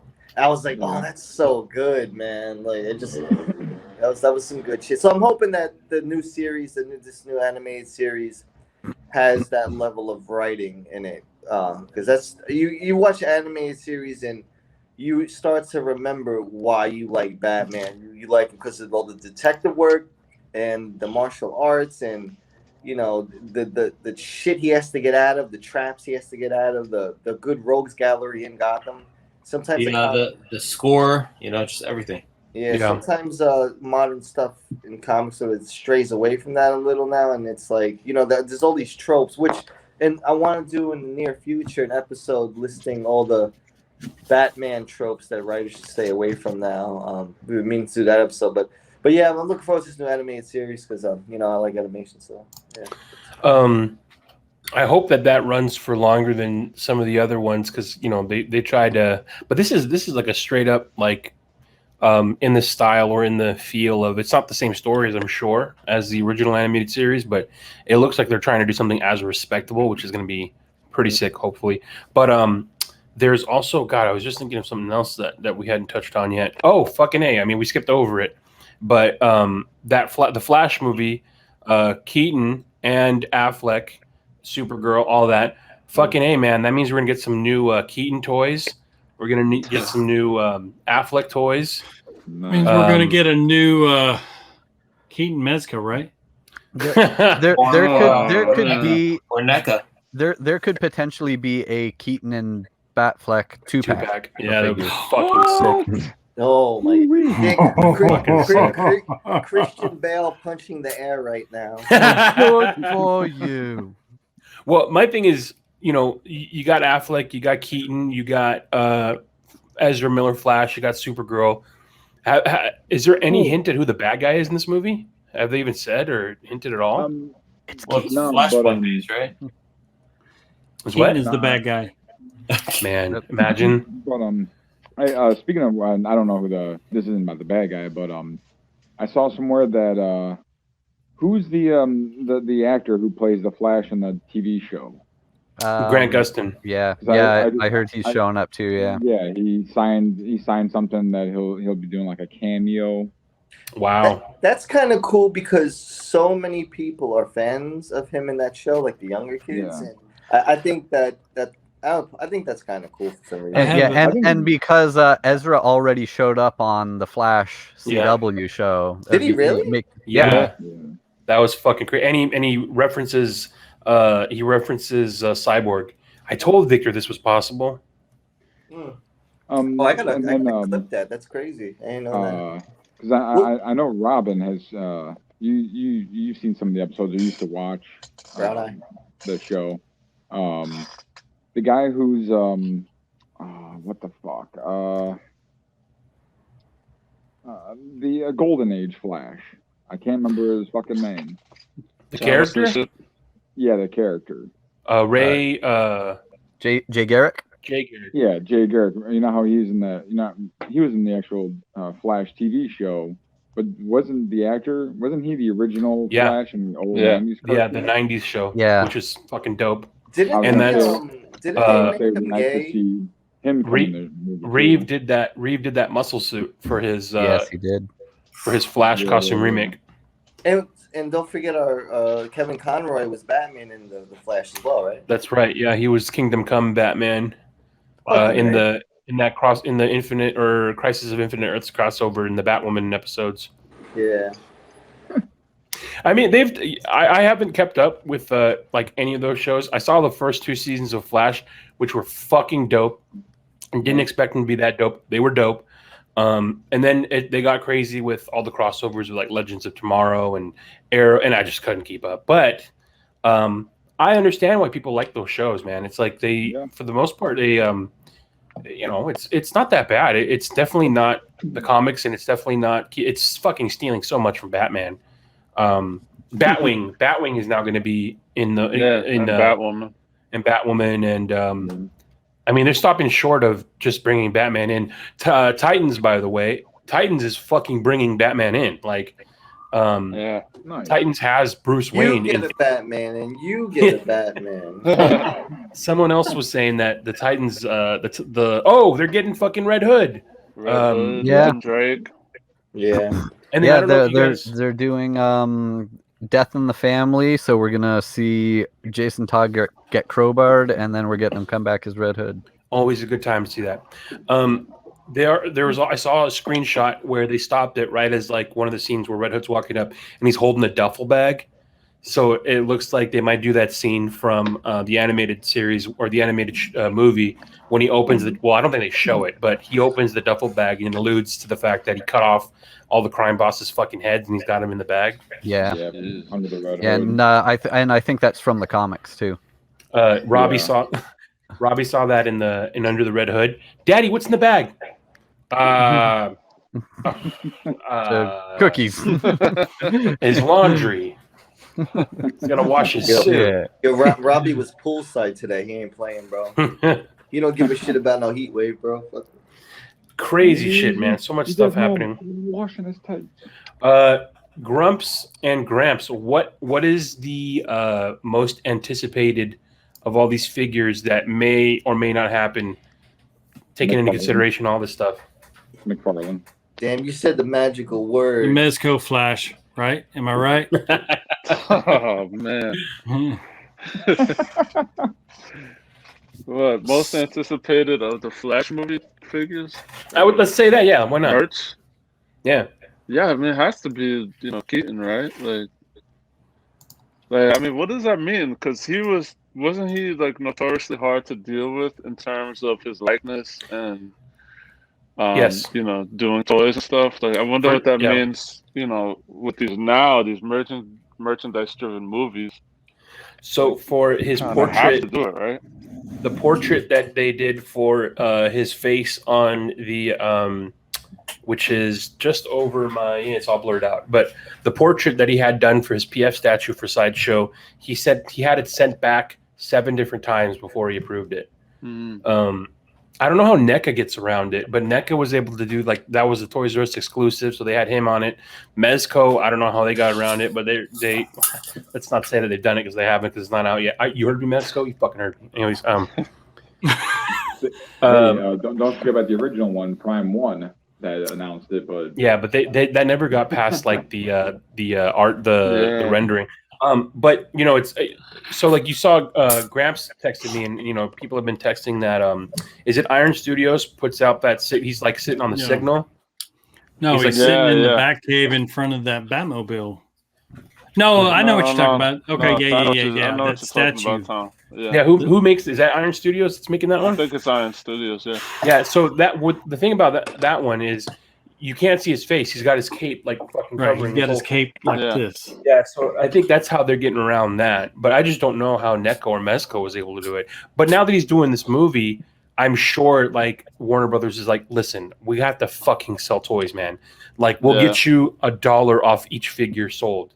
I'm sure they're gonna throw some crazy money on him just to get him to say yes. Because I mean, you can only imagine like how many old men in their basements on Zoom right now are probably itching at an opportunity to buy these toys like they had when they were kids. Well, you have to remember that the whole toy stuff that really was started by Star Wars, right? And once they realized how much money these actors saw, how much money was available just through the toys and the merchandise, these actors had more leverage, and they wanted to make sure that whatever's representing me looks like me. So I'm going to be a little more difficult because that's me, and I want that money. So, want that money. Want that money. So I think in today's world, like these guys, they have to agree to it once they sign on. I mean, yeah, that's part of the deal. It's part of the contract. I'll be honest with you guys. I almost, because of the stuff that I collected, I almost don't care as long as the box art looks fucking awesome, and as long as like whatever display or however it looks like if they were to just redo the way they did the Returns figures, like the Kenner ones, with that fucking kind of box art, like I'd be happy. Even if the articulation is shit, like that alone would be sick. So, but I mean, everyone wants the nice articulated stuff nowadays. Yeah, I would say, obviously Keaton for the nostalgia would be a hot item for new merchandise, and I say that because Affleck's already had so many figures out and stuff out. It's just like so many. It's almost like Keaton is the new shiny thing again, even though he's the throwback. I don't know. I honestly think on my list of things, probably the new Shazam 2 figure. That looks amazing. Did you guys see the cast suit reveal? I thought that suit. I mean, I don't think the first one was bad, but this one is so much better. I don't know. I'm so stupid. I honestly thought Zach Levi was just like this huge ripped dude. I'm so stupid. And then I saw him at the Dallas Comic Con. I was like, man, thin. He's deflated. Really slimmed down. Yeah. Wow. I saw that a lot of people are complaining about how all the hero suits are textured now. Like they got that little, cosplay feel. Well, it's like Man of Steel Superman was what started it, because the whole thing is like it's supposed to be like a armor texture under his. It's like basically like your lonjons under your armor, and but they used that and they kind of did Batman's that way. Then now they're doing all the Shazam suits are that way. So everyone's like, why it has to be textured? Like, looks fucking sick, dude. What are you complaining about? Yeah, what the fuck? I mean, you're gonna have this magical god give you powers, and you expect him to just wear spandex? No, dude, come on. It looks like the Flash, because fucking they heard Grumps complaining so much. It looks like Flash is going to get a new suit based off of the little. Thank you.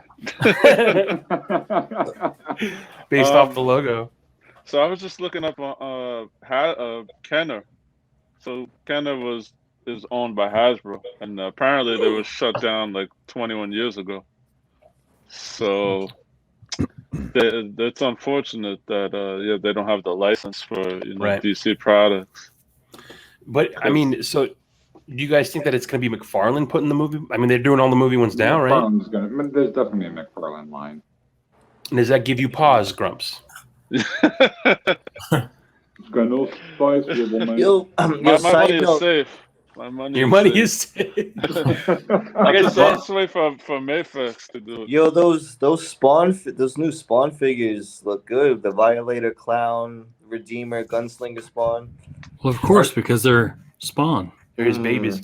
Are these not? Are these are not the ones where you had to like send away for with his Kickstarter, right? No, these are hit in the streets. Like a new line. Okay. Kickstarter that everybody hated. Really? Did they? Yeah. Why? Because there wasn't Mayfix articulation on. Yeah. It was, oh man, we're spoiled, man. And Very spoiled, hard, plastic cave. You can't like basically. It's basically a statue. Yeah, and that that's kind of what I mean. Like, I'll take this is the trade-off I'll take. If you, and I don't know, McFarlane hasn't been doing this. If you give me a figure that I'm gonna leave on a shelf, like just give me some sick ass box art. That way I'll just leave it in the box too, and then I'll display that. But McFarlane's, I mean, it's a whole window, and it's if I check, yeah, I got some back here. Like, oh, by the way, I can't reach it without unplugging my earphones. But that Thomas Wayne Batman out of nowhere, jumping up to like $70-$80. Wow. Yeah. Thanks for telling me, because I own 4 of them. Mm-hmm. I'm assuming it's because of the because of the flash hype. I don't know. They haven't even because no idea. They're no longer in stores. Yeah. It's a production line thing. Okay. And they're great for customizing. Yeah, great for fucking chopping up. Yeah. Giving that thigh swivel. Yeah, I like you said before, like with the whole likeness, seeing the whole Snyder Cut run, that to me that's a hard pass because the character likeness is just so poor. Like with Affleck, there's no reminiscence of that even looking like Ben, or I don't have a draw to buy Aquaman or maybe Flash, but the Batman is a hard pass because I already have the Mezco. That's all built up. He looks great. There's no reason to buy the McFarlane at this point because it doesn't look like Affleck, so why would you buy it, in my opinion, unless you want to spend $20. Give it a chance. I mean, I'll be honest. I'm rich, so I'm gonna use it as like some, I mean, yes, exactly. That McFarlane's for the peasants. Oh, yeah. Well, and let me just say this. I remember when McFarlane first came out, I believe it was Teasus and that's those times that were just raving about him. Oh, $20, best articulation, best details, and how the tables have how the turntables. Yep. No. 3 months later, they're shit. No, because we were joking around like, oh shit, how do you get this much for 20? So yeah, there's some other figures where he really nails it, but there's really some that are just such a hard pass, and clearly character likeness is not, whether it's lights or just the molds. The molds are just way too bad. You know what's crazy? What's up? I've seen this with some of the Hasbro Star Wars Black Series. The problem isn't the mold; it's the paint applications. I've seen people take some of these figures and repaint them. The face is there, the sculpt is there. Yeah. It's just the paint app. Yeah. And I've seen some people, literally make them look exactly like the actors with the same figure. It's just the paint app and, adding some texturing and I was gonna say the other thing with McFarlane is it seems like what is it like? It's almost like they're reselling us, past shit. Like the Thomas Wayne. They couldn't have given us the sword and the unmasked head, in one package. No, because of course not. That's how they got to make money. Yeah, right, man. Yeah, but there was got to do a new catchphrase. New catchphrase is "the trunk remembers," He likes to bring back a lot of shit. Does he? Yeah, Trunks just ripped open a lot of babies. Well, that's why he's good to have on the stack episodes, because fucking guy will remember like 7 arcs back, all the details. One panel. He smoked so much weed that he gave him fucking new memory. Hey.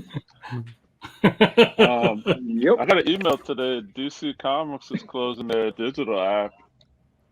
Wait, what? Yeah. What's their digital app? The DC Comics, whatever. Don't they have didn't they just they're talking? What's it called? The Infinite. DC Infinite? Is that what it's called? Yeah, I paid a year for that. Oof. After the DC network went down, they went to Infinite, and then DC Universe Infinite. Right. So they're closing that?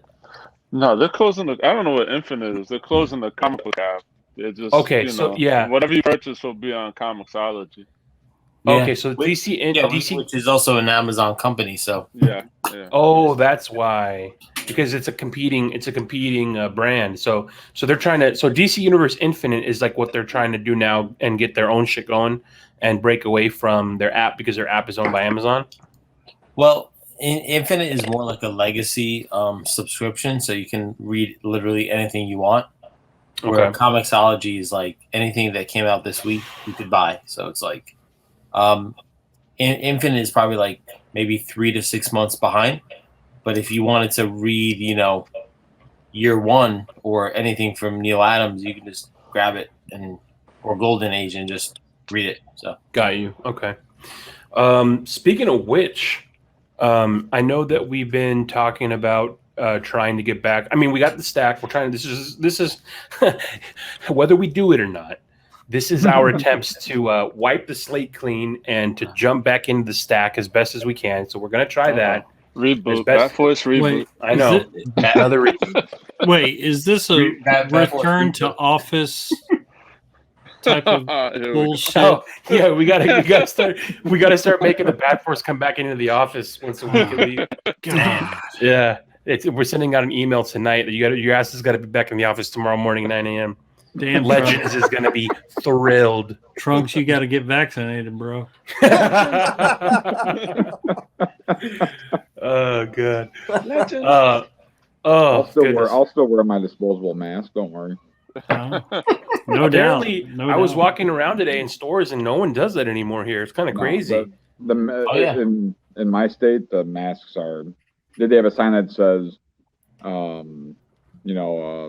if you're vaccinated, you don't have to, mask is optional, and that's it. Yeah, but that's honor system, right? They're not stopping and checking people for papers. No, I mean, I've never seen anybody. It's America. Honor system. They haven't read about that Delta variant. Yeah. Oh shit. Delta Force variant. Trunks walks around with a hand sanitizer mask. Like just pumps it all over. What was that? Oh yeah, we're saying we're gonna try to get back to this. I mean, it's gonna be difficult because DC's not sending us the individual issues. But if they did, we'd be able to hop back onto the stack again. But I think we could probably do every couple of weeks do like what we did tonight. Sure. Maybe not fully individual issues here and there, but like Gramps we'll trade wait a bit and then we'll go over arcs as they come in.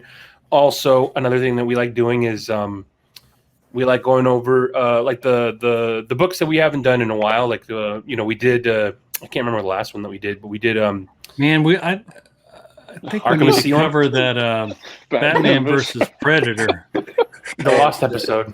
That's like the Mario Lost the Lost levels of Mario. Yeah, that's it. That's the Lost tapes. That Force. Was that pre-pandemic? Yes. Yeah. Was it? No. Yeah, it had to be. Well, so anyways, there's also I know I mentioned in the chat for the listeners, I would like to do, and I'm sure Grumps would like to do, a Grant Morrison read along, and the way we can do that, so much fucking work. I mean, it's so many years of Batman. The only way we should do that is if we all take a big old thing of peyote. And have Grant Morrison on the show. Yeah. That'd be So cool. yes, and speak in a Glasgow accent. So you'd have to get the omnibuses to read the volumes 1, 2, and 3 for the Grant Morrison. Someone said peyote. The thing about Grant Morrison, which is, I mean, so fucking awesome, is I think you do have to at least understand that part of him to really understand his Batman, because he takes a lot of that and puts it into his Batman as far as what he has done with like breaking the bounds of reality of that character.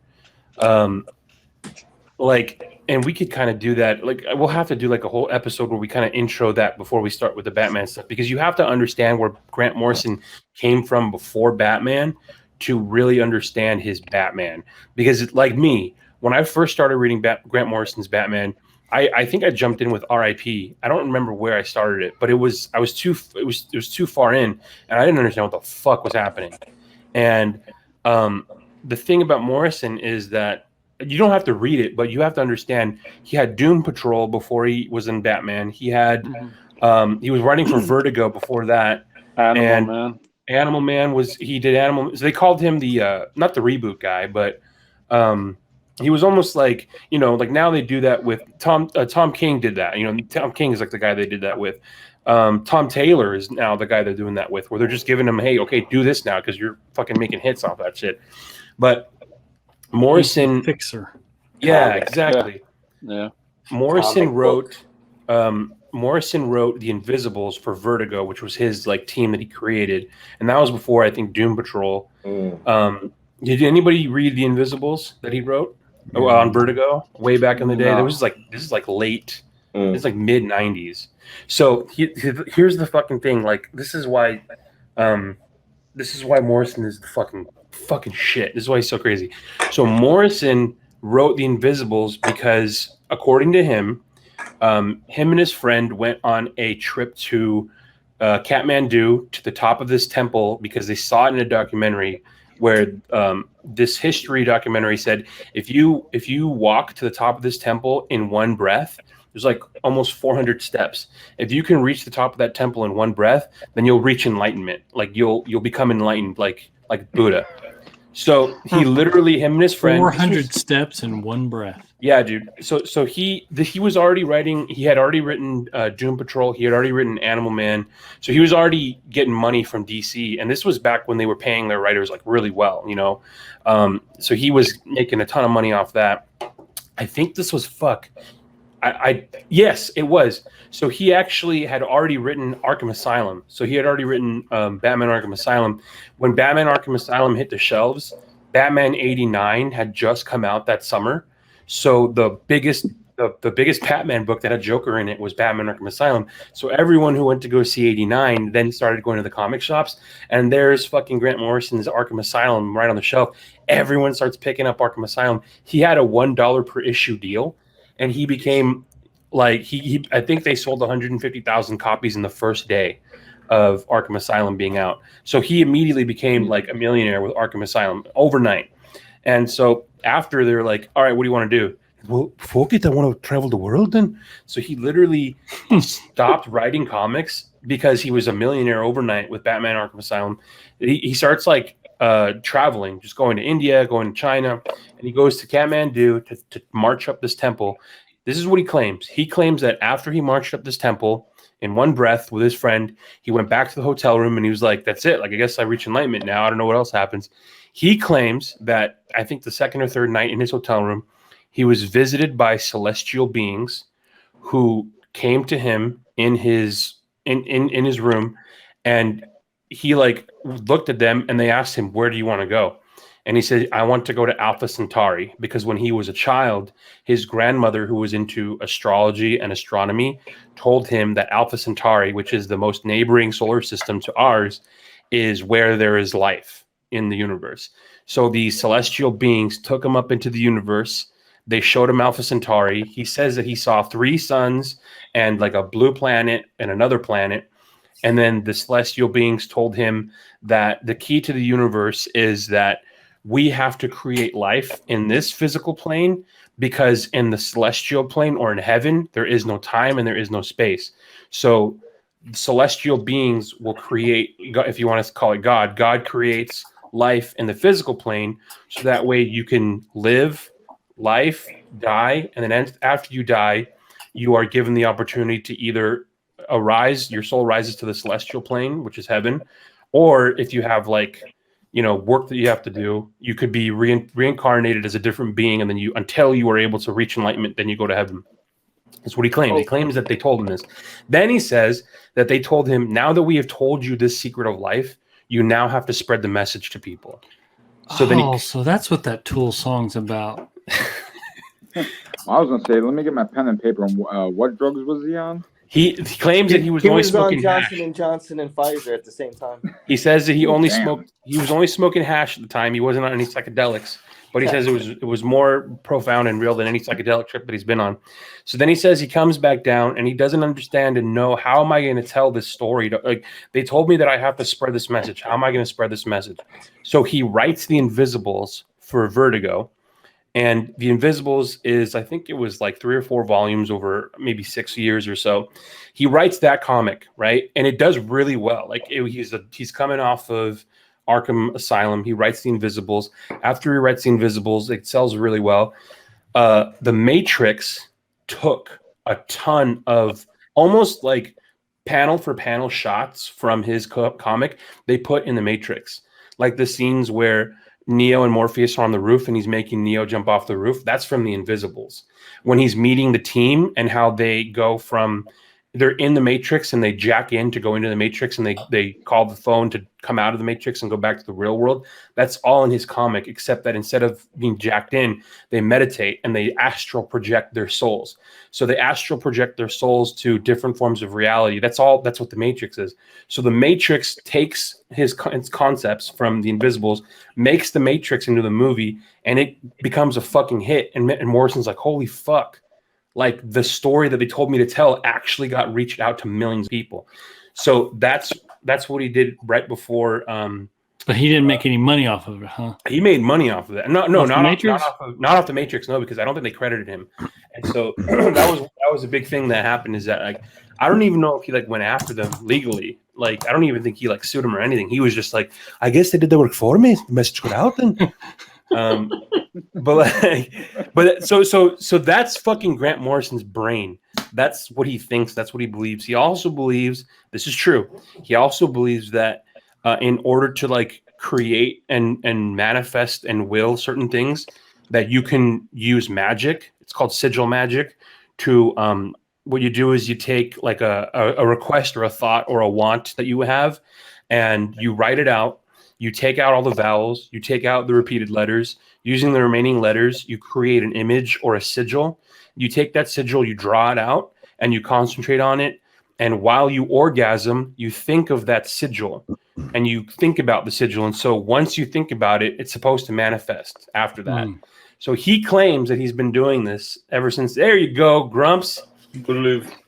Nice. Got it. He's been doing this ever since the 80s. And he says that most of the stuff that he does, he like, it comes true and he manifests it. So all that stuff is kind of not all the books that you don't have to read it, but the general story of what he believes as far as the universe is kind of important to understand his Batman, because his Batman breaks the boundaries of time and space. His Batman, that's a fucking great book too. His Batman breaks the boundaries of time and space. His Batman is able to travel to different dimensions and to go on like these kinds of journeys that for some reason defy time and space. So that ties in Final Crisis, that part ties into Final Crisis, but it also ties into what is it, Time in the Batman? Because so that's the thing too. I haven't, and I don't know if you guys know the answer to this, but you can read Final Crisis as a standalone graphic novel, and then there's also a part of his Batman story in Final Crisis. No spoiler here, everyone should know. He dies because he shoots Darkseid, but then Darkseid shoots him with his Omega Beam. So Batman dies by being shot by Darkseid's Omega Beam, and it sends his soul and his consciousness back in time. But this also happens when Batman apparently dies at the end of Batman R.I.P. with is it Dr. Is it Dr. Dr. Hurt? Dr. Hurt, yeah. Yeah, it's Dr. Hurt. And is it the helicopter crash or whatever the fuck it is? Helicopter crashes. He dies in that too, right? So that's no. So, well, no? Because he doesn't die, but it looks like he dies. Okay, so then it picks up because that happens almost the same time as it's simultaneous. So he's never seen again after the helicopter crash because he immediately goes to do the Final Crisis work. Okay, so he's like, well, he's the detective in the book. You know, somebody shot Darkseid with a God bullet or some shit. So you know, he does the forensics. Orion gets shot. Yeah. That's right. Yeah. Oh shit! But what's crazy is that like the way that Morrison believes of like multiverse and the way he uses reality is that Batman can exist in several different incarnations of the multiverse, and he can transport his own consciousness to those Batmen in those different multiverses or dimensions. So, you know, it's all that stuff like you kind of have to understand in order to read the book. You need in order to read Morrison's Batman and understand what the fuck's going on. Even then, it's kind of hard. But long story short, his Happy show was great. The dude is like he's got a different type of brain. Like he just thinks differently, and it makes him write different. And I mean, like, dude, he's responsible for the Matrix if you think about it. Like you pull the onions back, like he pretty much wrote the outline of what the Matrix became. So yeah, we're all gonna drop acid and then we'll start reading Morrison's Batman. Who did we just lose? Grumps. What happened? I don't know. He went to go take acid and Matrix. Yeah. All right, we'll wait till he hops back on. But what else do we want to cover? You guys talked about wanting to do like, you know, it was awesome to do the there you are. What should be our next? I think Gramps, we've asked you before. What should be the next like mini arc that we should do? It doesn't have to be a whole run, but probably Batman versus Predator. We should do the Dread stuff. Oh wait, didn't I mean Spawn's coming out with more stuff. Spawn, the Batman Spawn stuff's good too. You saw that they're doing a Batman Snake Eyes? Yeah, Fortnite. Yeah. I mean, take out the Fortnite, I'll still read it. Yeah, I think maybe next week or whatever, Earth 1 Volume 3. Oh shit, you're right. Yes. Jeff Johns, but he's canceled, so we can't read any Jeff Johns. Oh, I mean Batman Earth 1 Volume 3? That came out like 3 weeks ago. Yeah, I'm saying we should cover it because. Okay, gotcha. I thought you were saying it's coming out next week. I don't know. I'm saying like we should review it. Johns has that. I haven't read any of it, but he's got that. He's got his finally after like 3 years. He's got his own imprint coming out through Image. Yeah. How do you Mad pronounce? Ghost, that's what Geiger is on. Geiger. I was gonna say Jeeger. Yeah, like a Geiger counter. Yeah, and then there's also an is it Brad Anderson? Yep. No. Who's doing the art for that other book? For which one? For Geiger? Brad Walker. Oh, okay. On what? There's that other book coming out under Mad Ghost, but it's Brad Walker doing the art. I can't remember who's writing. That one looks pretty dope too. It's like I don't know if it's a superhero book, but it's another book on Mad Ghost and the art. I mean, it's Brad Walker. Brad Walker's fucking dope on his detective stuff. So, gentlemen, anything else? I don't know. That's 2 hours of stuff. Jesus. Yeah. Well, it's good to be back in the flow with. I mean, this is 2 hours, no guest. That's kind of fucking nuts. I don't think the people have gotten tired of us, and actually, we've gotten more requests for these kinds of episodes. So why not? Now they can't fucking complain so much. And the Trunkler's here. Amazing. All right, gentlemen. I think that wraps up for this episode of Bat Force Radio. We'll catch everyone. You know what? Here's what we're going to do. We're going to challenge the listeners to we get crazy listens on the StreamYard. We get crazy. I mean, it's you guys are out there listening. Drop some comments, not the ones that Grumps has gotten. not those. No, dude. Drop us the craziest bullshit you can think of, and we'll read it if it's good. We basically did, so yeah, we're not gonna read it. Yeah, hit us up on the YouTube, hit us up on the StreamYard, hit us up on all the comments on the Instagram. Watch Grumps and Gramps on YouTube. Watch the Everything Batman on YouTube. Jesus Christ, what the fuck am I forgetting? We got For the Horde. Oh, Jesus. For the Horde. Fuck that guy. Yeah. That guy's an asshole. If you guys, if there's any arcs or any stories that people want us to cover, let us know. And unless they suck, we'll cover those too. Yeah. All right. Now let's cover the sucky one. I mean, if enough people want us to, I guess we could. Like like death metal. Oh. Hey. Damn. That's one opinion. One story arc at the end of the New 52 run. Supercharge. Is that where Gordon takes up the mantle and the bunny suit? Super heavy. Hey, heavy. man. I don't think it's a bad idea to revisit that because considering some of the stuff that's come out, that's probably not that bad. I want to say that Super Heavy gets a bad rap the first read through. I think Grumps should read that for us and then just come back. You read it to us. Even better. All the books are put away, unfortunately. Yeah. Oh. I have a signed copy of the issue with Mr. Bloom. Oh yeah. Was that the saving it for retirement? Nah. First appearance, white pages, boy. All right, guys. That's Bat Force Radio Seacrest out.